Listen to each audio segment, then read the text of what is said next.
Assalamualaikum warahmatullahi wabarakatuh.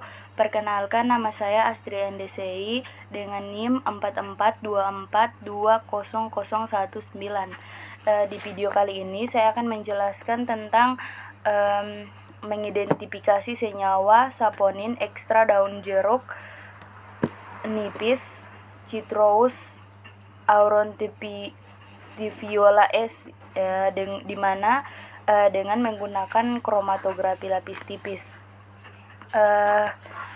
Untuk tujuan penelitian ini yaitu untuk mengetahui kandungan senyawa saponin dalam daun jeruk nipis dengan menggunakan kromatografi lapis tipis. Nah, untuk penelitian ini termasuk jenis penelitian eksperimental, di mana dalam penelitian ini menggunakan metode kromatografi lapis tipis dengan uji saponin pada ekstra daun jeruk nipis. Nah, untuk dasar teori, di mana Citrus aurantiviola S itu adalah sejenis obat tradisional yang mengandung zat aktif dan bersifat sebagai antibakteri, di mana zat aktif yang terkandung dalam tumbuhan ini terdiri dari alkaloid, polifenol, saponin, flavonoid, quinon, dan steroid. Nah, saponin ialah glikosida yang mempunyai aglikon dalam bentuk sapogenin, di mana sapogenin itu dapat mengurangi tegangan permukaan air hingga menghasilkan formasi busa pada permukaan air setelah dikocok. Nah, untuk kromatografi lapis sendiri ialah metode untuk mengidentifikasi komponen menggunakan fase diam dalam bentuk plat dengan lapisan adsorben. Nah, KLT ialah alat kromatografi analitik. Kemudian ada prosedur kerja, di mana pada prosedur kerja itu terdapat beberapa tahap. Yang pertama ada pengambilan sampel dan preparasi sampel, kemudian ada ekstraksi sampel, uji busa, uji warna, dan yang tentunya ada uji kromatografi lapis tipis. Kemudian pengambilan dan preparasi sampel, di mana sampel yang digunakan adalah daun jeruk nipis sebanyak 1,5 kg. Nah, untuk ekstraksi sampel itu, ekstraksi sampel dilakukan dengan metode maserasi, di mana menggunakan pelarut metanol dengan melakukan perendaman sampel selama 3 hari.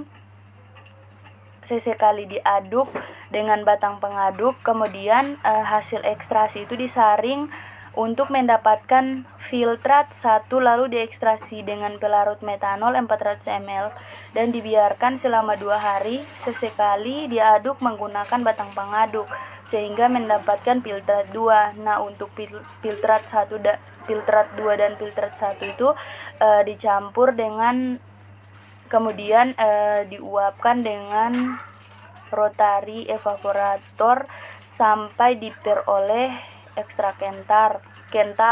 Nah, untuk uji busa itu, di mana uji busa ini dilakukan bertujuan untuk mengidentifikasi saponin.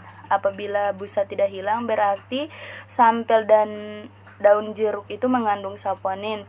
Nah, untuk uji warna itu, di mana uji warna itu dilakukan bertujuan untuk mengidentifikasi jenis saponin, di mana jika cincin coklat atau ungu terbentuk itu menunjukkan saponin tetrapenoid, sementara hijau dan biru itu menunjukkan saponin steroid. Nah, untuk kromatografi lapis tipis itu, di mana lempeng Slika GF254 merk itu disiapkan dengan ukuran panjang 10 cm dan lebar 3 cm. Ekstra kental yang dilarutkan dengan 95% alkohol, kemudian ditotolkan menggunakan pipa kapiler pada lempeng tepi bawah dan diangin-anginkan untuk sementara waktu. Kemudian masukkan lempeng ke dalam chamber yang mengandung eluen, yang merupakan campuran lapisan homogen di bawah pelarut antara kloroform, metanol, aqueous, yaitu dengan perbandingan 13, 7, dan 2, di mana untuk 13 itu adalah kloroform, dan untuk 7 itu ada metanol dan untuk yang 2 itu ada Aquades. Kemudian setelah itu lempeng dibiarkan terulasi sampai eluen merambat pada tanda garis tepi atas lempeng, kemudian dikeluarkan serta dikeringkan di udara. Pengamatan noda itu menggunakan lampu UV 254 dan 366 nm, di mana lalu plat itu disemprotkan dengan pereaksi Lieber-Buchert atau LB dan dipanaskan pada suhu 110 derajat Celcius selama 10 menit untuk memperjelas warna noda yang terbentuk serta dapat dihitung nilai RF-nya. Nah, kemudian ini hasil di mana tabel 1 itu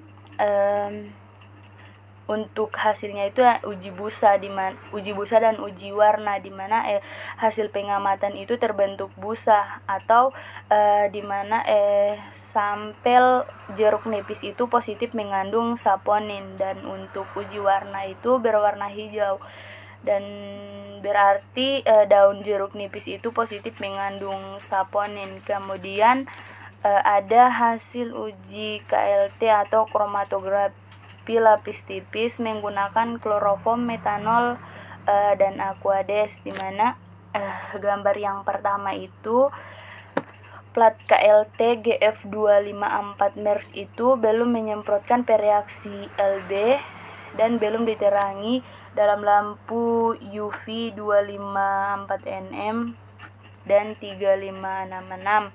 Nah, untuk yang kedua plat KLT itu merek GF254 yang telah menyemprotkan pereaksi LB dan telah diterangi dalam lampu UV 254.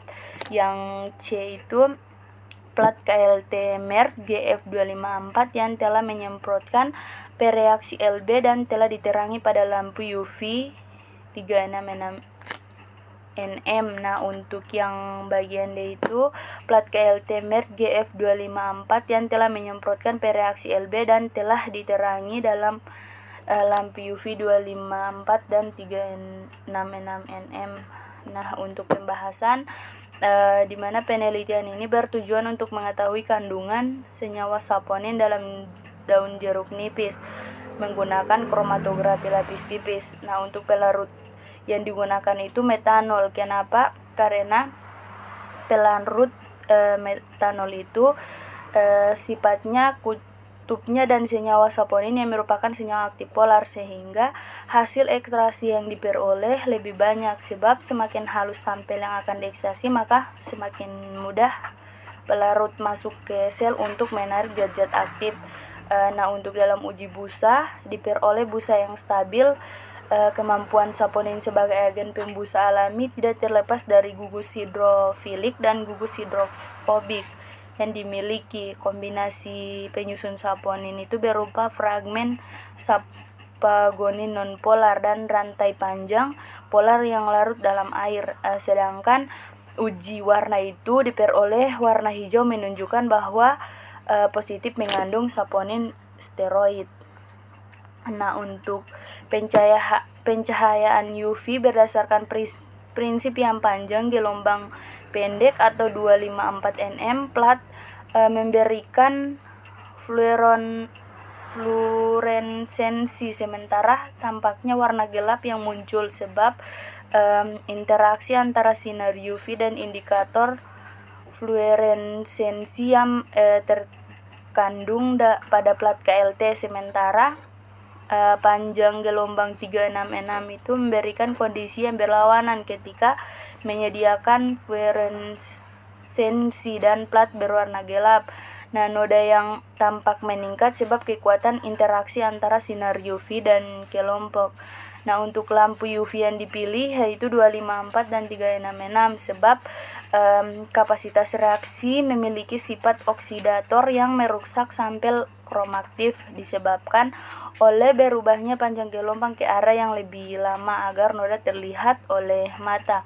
Nah, untuk pengamatan noda setelah menyemprotkan pereaksi Lieber-Buchert dan telah diterangi oleh lampu UV 254 dan 366 nm, ada eluen ekor dan terpisah, di mana ekor eluen tidak sempurna secara terpisah. Terjadi noda berokor disebabkan oleh eluen yang digunakan dalam senyawa non-kimia. Untuk melakukan ini diulangi sebanyak 3 kali dan bantuan eluen yang sama sehingga mendapatkan noda yang baik dan terlihat bagus di nilai RF, sehingga nilai RF dapat dihitung.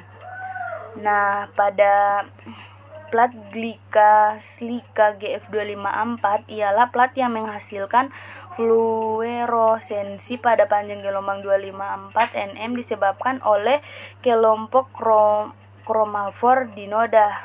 Gugus kromafor ialah kelompok yang mampu menghasilkan warna plat GF254 Slika gel sebagai permukaan penjara dan berfungsi sebagai penyangga untuk lapisan cair. Sebagian besar slika bersifat asam karena pelapisan penjerat sering berisi indikator fluoresensasi yang ditambahkan untuk membantu menunjukkan noda warna pada lapisan yang dikembangkan. Indikator fluoresensi itu ialah senyawa yang memancarkan radiasi 254. Nah, di antara hasil penelitian yang dilakukan bahwa nilai RF adalah sebesar 0,8 cm. Dapat dilihat pada tabel di atas, di mana nilai RF itu ditunjukkan adanya perbedaan selisih signifikan dengan noda standar saponin, di mana nilai standar saponin ialah sebesar 0,565. Baik, sekian presentasi dari saya tentang materi kromatografi lapis tipis. Wassalamualaikum warahmatullahi wabarakatuh.